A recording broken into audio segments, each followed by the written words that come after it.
to The Rebel Edge, a performance series for athletes. We are here with Kayla Banwarth, and she is the head volleyball coach here at Ole Miss. And today we're going to be talking about something that can really elevate your performance, and it's mindfulness. So welcome. Thank you. Yeah, thanks for coming. Yeah, no problem. Thanks for having me. Yeah, so mindfulness. Yes. What are your parent opinions? What are your opinions, and what are your experiences?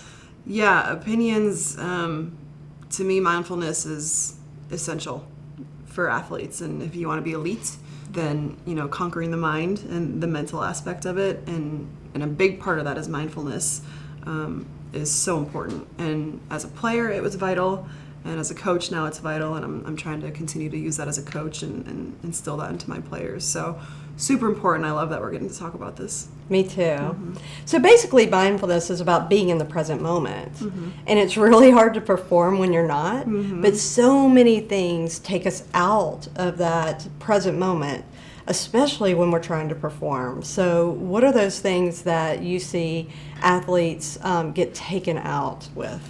Yeah, I mean, honestly, I think the big thing that disrupts mindfulness is just fear of the unknown. And we spend so much time in the future when, it's not real, it hasn't happened yet, and it's totally made up in your mind. So we fear, mistakes, we fear failure, we fear the unknown of, worst case scenario, what can happen when I don't know what's going to happen and I have no control. And that's scary, and that's okay. It's okay to, worry about those things, and it's okay to have those fears, but mindfulness is just a really awesome way to kind of, maybe acknowledge those without judgment and just push them away and say, okay, that's there, but I'm not going to worry about it. I'm just going to be here and do what I can, what I have control over. So, I think the main thing is just the fear of the unknown, the fear of what's going to happen. Yeah. That kind of takes you out of that mindfulness state. One of the things that I say a lot is that anxiety and fear cannot live in the present moment because it is always about the future or the past. Mm-hmm. So when you're taken out of the moment and you fast forward to the future, which you can neither know nor control, then not only does your mind get distracted and lose its focus on what you're doing, but also your body isn't calm and in its place where it can have that relaxed focus that brings like flow and being in the zone and all those things. So being able to calm your body and also focus and ground your mind is really important. Yeah, for sure. And I'm obviously no scientist, and I don't know the anatomy and biology behind it, but when we lose control of our thoughts and we're worried about the present, it affects everything, your neurological system, and you literally lose control over your body. Mm-hmm. So yeah, absolutely right, nail on the head there. What's interesting is that we know this. Elite athletes and big time coaches have said it, and yet we expect that we're going to be able to pull that out in a game time situation where nothing will be there. I've said this over and over. Yeah. Nothing will be there in game time situation that you don't practice. Mm-hmm. Okay, so we've laid out the importance, we've laid out the benefits, we've laid out the dangers of not doing it. So what is mindfulness? Mindfulness is just being totally in the present moment, being completely aware of what's happening in your mind and your body in this present moment only, not worrying about the past, not fussing over the future, just being totally present in this moment, aware of what's happening mentally and physically. And it sounds so practical, and it sounds so simplistic, and it's really hard to do. It's so hard. It's so hard to do it. It's really hard. Again, no scientist here, but, the amount of thoughts that a human thinks unbelievable in 10-second time is it's insane. So trying to reel in those thoughts and bring your attention back to the present moment is so hard. And yeah, you're right, it takes practice. It's not like I'm gonna not practice my serve and then go out in a match and serve aces. Like, it just doesn't work that way. So the same way you practice your skills physically, you have to practice the mindfulness piece of it. Absolutely. And we're going to talk about practical ways to practice it. But I think one myth that's out there is that mindfulness is about not having thoughts, and that's not possible. Yeah. And especially for many of us. Yeah. But like, you have to choose your focus. You have to choose your thoughts, and you have to orient your thoughts to the now, and be where you are. Yeah. And that's so key. So I think another benefit of mindfulness is being able to learn through practice to separate yourself from your thoughts, and in a way almost separate yourself from outcome and judgment and fear of judgment and fear of failure and all that, so that you can observe, okay, when this person walks onto the court, oh, I get nervous. Is that intimidation? Well, why am I? And now you're observing and you're challenging, the almost validity, although there's no validity to feelings, but you're saying, do I need to feel intimidated? Is that helpful? Well, maybe I can choose to remind myself that I'm good and I'm skilled and I'm prepared. So being able to separate yourself and have that ability to see what's going on around you and inside you can really elevate your performance in some key ways. Yeah, I think the key thing you said was without judgment. And, we're athletes and we're coaches, and that's what we do is we judge each other. And how do we get better? We judge ourselves. How can I be better? And sport is such an imperfect game. And honestly, that's one of my favorite things about sport is that you can always get better. But with that comes this judgment of ourselves. So to be able to separate that and not be so judgy of ourselves and just go into a place of, okay, what's happening? I'm going to create this awareness of my thoughts and feelings right now. And so then that way I can sort through them without this emotion behind it. And then by doing that, I can, not control my thoughts, but facilitate what thoughts I'm having. So, if I'm having some negative thoughts, I, without judgment, just kind of step back outside of myself and observe. And then, is it negative? Is it positive? What's happening? And then, try and facilitate more positive self-talk. But you can't do that if you're not aware and you're not present with it. Yeah, for sure. I think the other thing about being present and being aware is, and I know this might be a surprise to some, but sports are supposed to be fun. Yeah. Right? What? No. Exactly.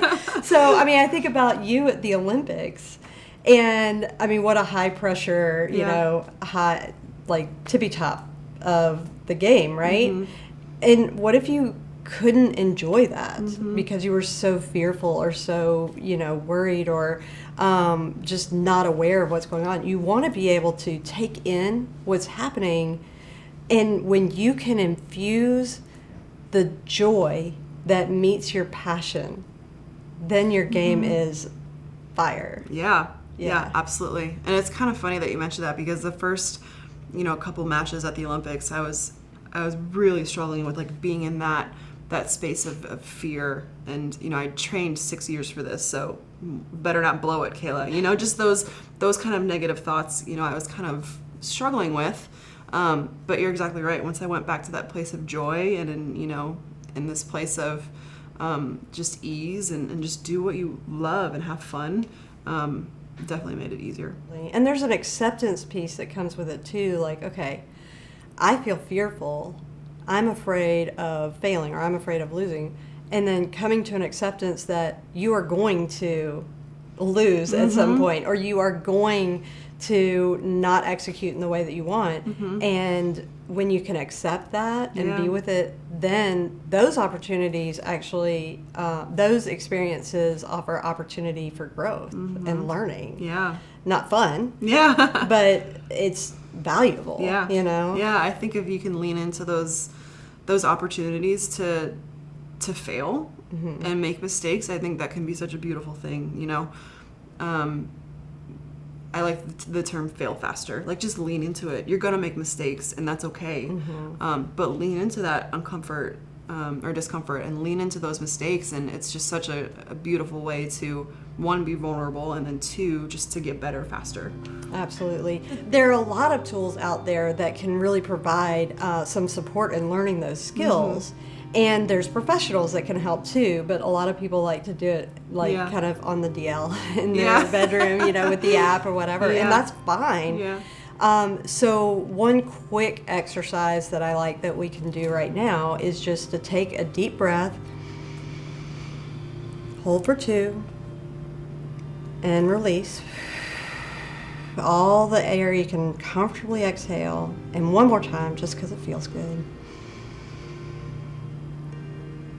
And I like to close my eyes just to focus more, but be aware of what you're seeing, even on the back of your eyelids. The shifts in light, all that. Be aware of what you're hearing. The sound of my voice, the hum of the electricity, maybe sounds outside of yourself. And then also that sound of your air coming in through your nose and out. Be aware of the way the air feels on your skin and your clothes on your body, where your body's making contact with the seat.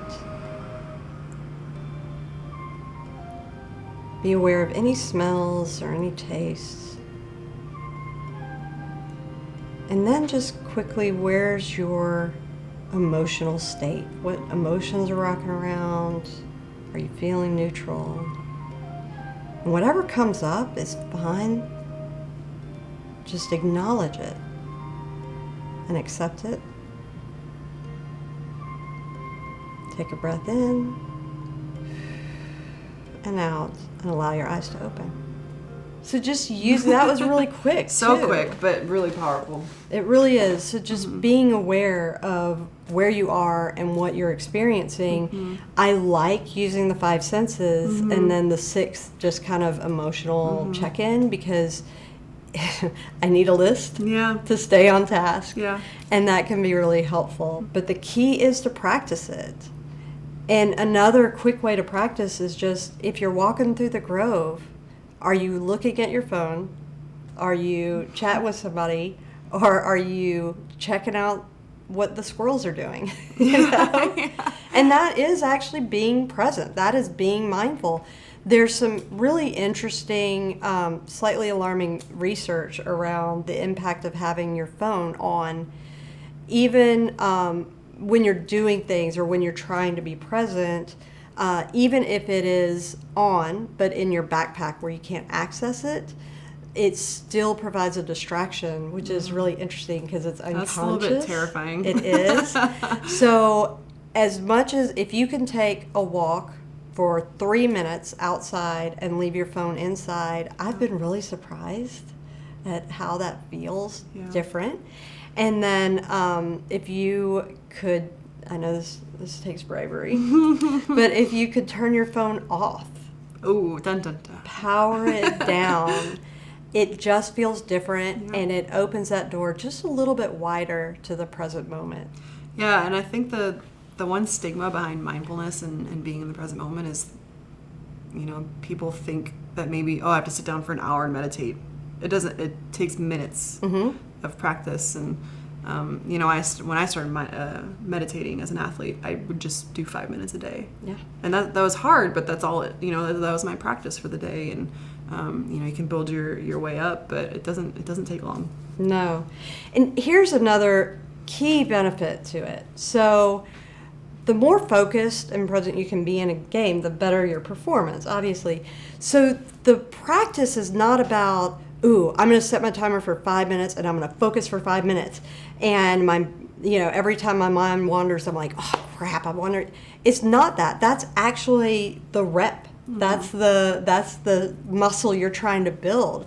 So when your mind wanders, that's not a bad thing. You acknowledge it in a very neutral way and bring it back to, whether you're focusing on the breath, like just following your breath in and out is kind of the basic, most important way to bring yourself in the moment, whether you're going through the senses. When your mind wanders, because it absolutely will, you just bring it back and know that was a rep. You're getting better. And because when you build that skill, you build that muscle.